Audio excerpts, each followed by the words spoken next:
ఎవ్వడూ కూడా అహంకారపడొద్దు సుమా. అహంకారం అనేక రకాలుగా వస్తుంది. నాకు డబ్బు ఉంది అని కొంతమందికి అహంకారం, నాకు విద్య ఉంది అని కొంతమంది అహంకారం, నాకు అధికారం ఉంది అని కొంతమందికి అహంకారం, నాకు శక్తి ఉంది అని కొంతమందికి అహంకారం. శంకరులు అన్నారు, ఇవి ఏవి శాశ్వతం కాదురా నాయన. డబ్బును చూసుకొని, అధికారం చూసుకొని, బలం చూసుకొని, నీ పాండిత్యం చూసుకొని నువ్వు అహంకారపడుతున్నావు.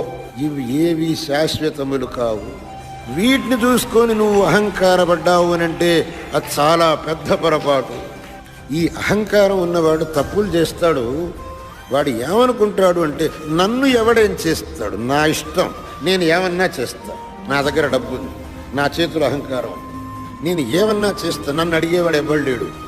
నిన్ను ఇక్కడ అడిగేవాళ్ళు ఎవ్వడు లేకపోవచ్చు. నువ్వు శరీరం విడిచిపోయిన తర్వాత అడిగేవాడు ఒకడున్నాడు, వాడికి నువ్వు జవాబు చెప్పాలి.